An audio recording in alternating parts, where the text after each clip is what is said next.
And in the second half here, they're shooting a terrific percentage from three. No question about it. They found a nice rhythm from deep. Here's Knox. 11 feet out, and he hits it. Knox has gotten 4 this quarter. And they keep on figuring out ways to force the rock inside and convert. Pretty clear. It's smash mouth basketball. Pound that thing inside. Now here's Carter. He's got 5. Driving in. Again, the Nets score. Well, I think he shot the ball well, guys, but I don't think he shot it enough. The more shots he gets from here on out, the more they'll stretch out this lead. Here's Suggs. 14 points for him.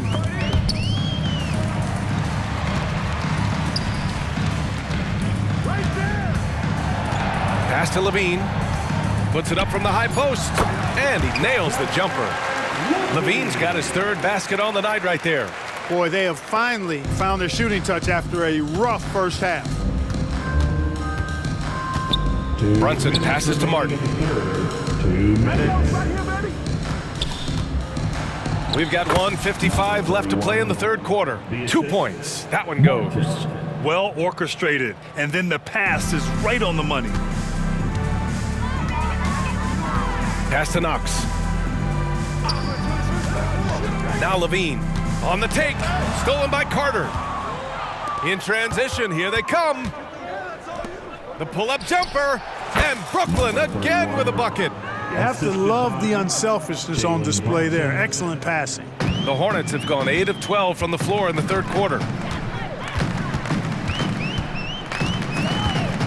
There's 1:17 left in the 3rd quarter. Picked by Smith. The 3 from Suggs. Oh, a clear foul there on the missed shot. So he'll get a pair at the line. Nice job by Smith, getting the ball inside and then putting pressure on the defense. And a moment to check out the scoring breakdown for the Nets. Yeah, what stood out to me was their passing. They moved the ball effortlessly and have been able to find those holes in the defense. How great have they been? I mean, shooting the ball from outside the arc, they have absolutely been lights out. Now here's Martin. Outside Brunson. Spins from about 16, and the shot goes in. Brunson's got 10 points in the game. And from the mid-range area, they've been the more effective team. Well, when you knock down jumpers like that, it opens everything else up as well. Releases, and the jumper is good. And so it's Brunson who brings up the ball for the Nets. And following this game, they hit the road to challenge the Pelicans at Smoothie King Center in New Orleans. That'll wrap up this short 2-game road trip. Count the basket. He's got 9. They've toned down their three-point attack in the second half, looking to protect the lead with higher percentage shots. 7-second difference between the shot clock and the game clock.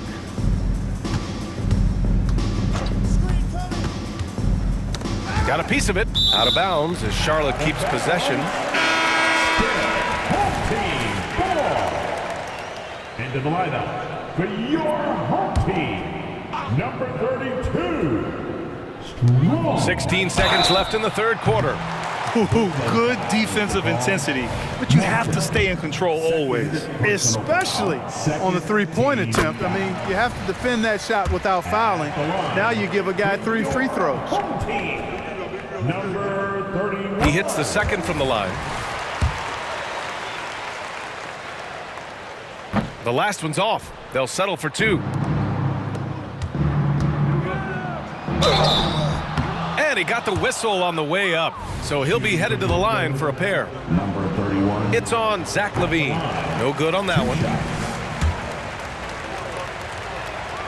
Good on the second one. There's 10 seconds left in the 3rd quarter. Here's Bridges. Ooh, great D on that shot, and it's off the mark. And so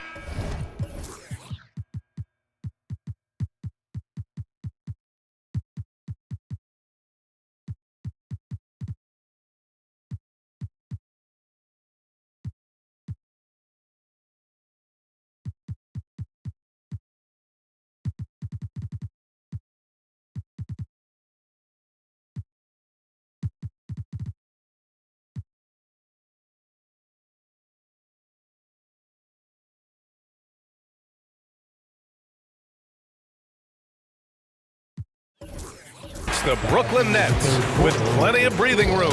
23 points to end the quarter. And though there's time left, they don't look like they're about to give up this huge lead. We're coming right back. Don't go anywhere.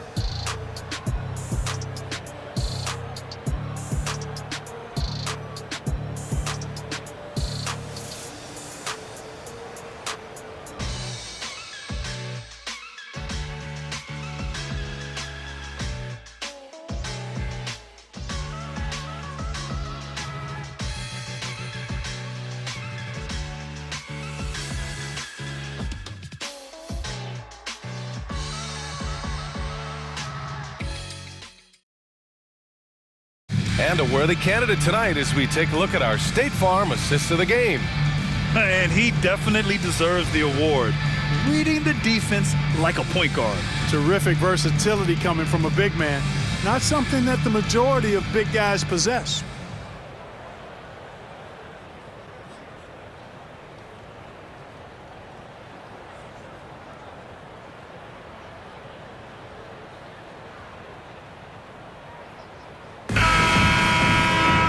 And there have been two very different performances from these teams today as we get going in quarter number 4. Ingram against Bridges. Here's Sasser. And the foul is called. He missed it, so he's got a couple of free throws coming his way. And such great talent in the league, Clark. But the All-Star game last season, not the most competitive. Does that need solving? It certainly needs attention because the game has dwindled from anything near competitive for a decade or more. I've not been a fan of it because it's basically turned into a glorified layup line. And I don't think that reflects well on the game. I know the fans enjoy the engagement and the weekend, but the game itself needs retooling in a big way, in my opinion. Charlotte has gone 4 of 8 from 3, a nice percentage. On the court for the Nets as we get the fourth quarter going. Kenyon Martin is out there with Brandon Ingram. And it's Sasser in at the point guard position. Carter from outside. The putback. Outside for Ingram. There's the drive. Well, it was only a matter of time before they finally get the bucket. They just look so overwhelmed inside. That's why they continue to get attacked. Yeah, I think they've got to ramp up the aggressiveness. If they don't, things are just going to get worse from there. Number 31. Fourth quarter just getting started. 1 minute in the books.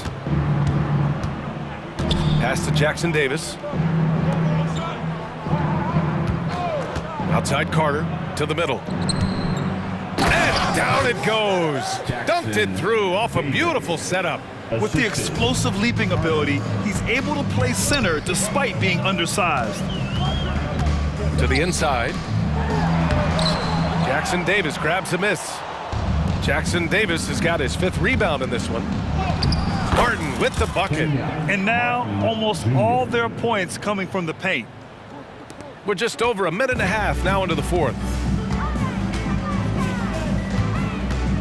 Well, Clark, the Stars may be extending their primes, but on average, the NBA is becoming a young man's game. Well, I don't think that's going to change. I mean, the demands of the game make it a young person's game. By percentage, the league has half as many players in their 30s as it did in the 90s. It's faster paced. It's more demanding. There's more movement. There's more wear and tear. I think it continues to favor younger legs.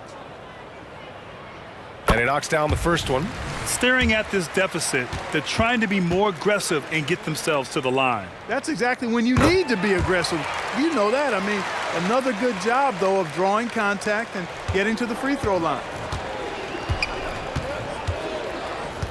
Here's Sasser. Pass to Martin. Now here's Ingram. Nails it. He's now 6 for 8 from the floor. Well, no question about it. Ingram is in the zone right now, having no trouble getting and hitting his shots.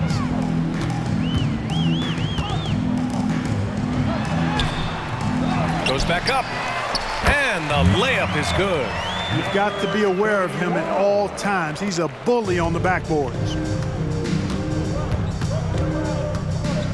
Outside Carter. Pass to Sasser. Fades back. The rebound by Bridges. And here's Bridges. He'll bring it up for Charlotte from 12 feet. And the bucket is good. Bridges has gotten his first bucket of the night. Oh, so solid from the mid-range. Bridges understands when to rise up from there. Here's Carter. And we're about 3 minutes into the fourth now. Over Suggs. Carter can't get it to go. The Hornets have got 3 of 6 shots to go in this fourth quarter. Bridges outside. Here's Suggs. Jackson Davis grabs the miss. Jackson Davis has got his 6th rebound on the night. Well, if you're just tuning in, welcome. We've played about 3.5 minutes into the fourth quarter here. Carter, good. And his fantastic performance from the last game has carried over to tonight. And you know that's how it goes with him. I mean, his hot streaks, guys, don't last minutes. They last days. Goes up again. Brooklyn with the board. Jackson Davis has got his 7th rebound of the game with that last one. Timeout called. Brooklyn.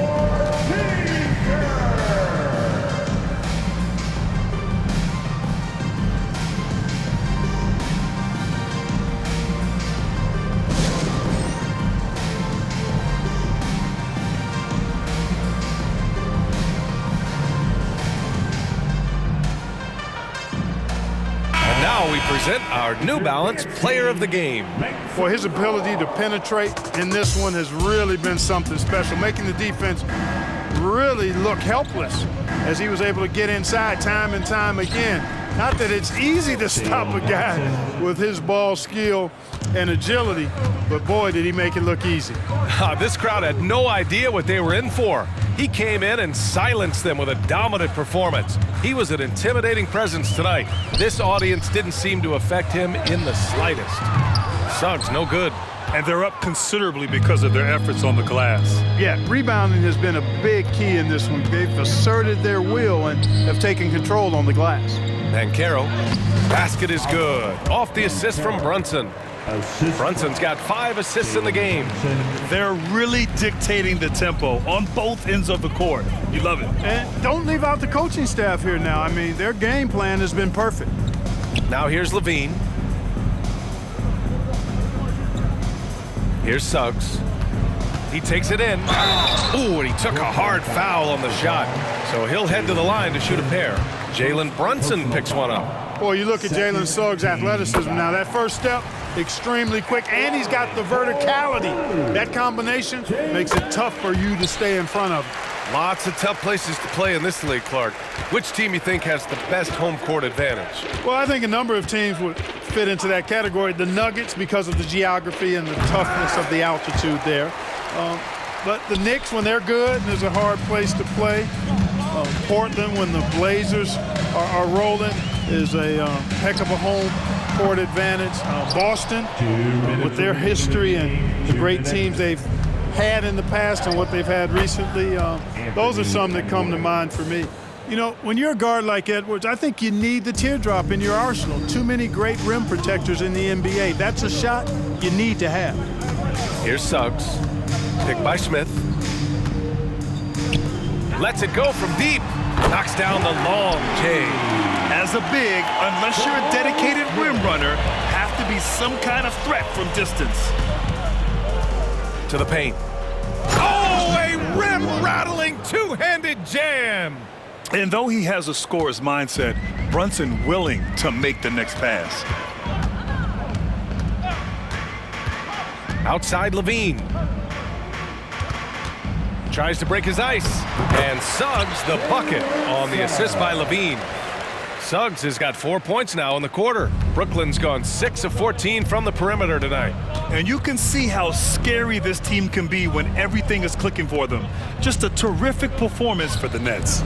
And they got a huge boost from their reserves tonight. Yeah, the point differential between the two benches was a deciding factor in this game. And this will give them their 7th win of the year.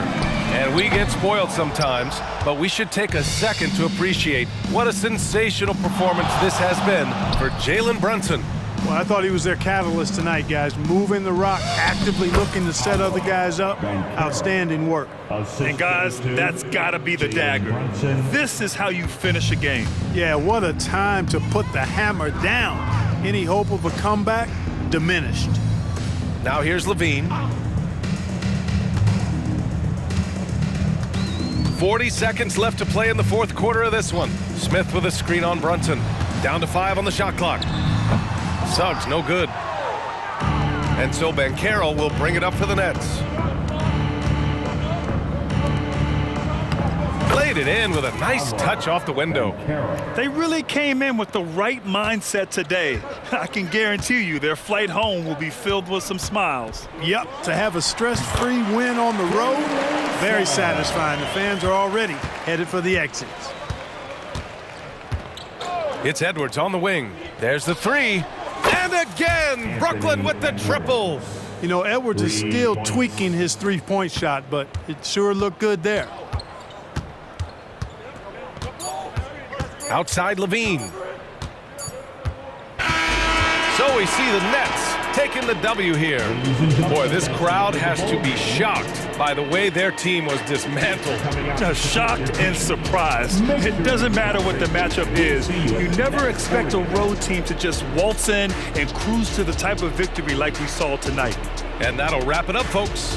For Allie LaForce, Clark Kellogg, and Grant Hill, this is Brian Anderson saying thank you for watching the NBA, brought to you by 2K.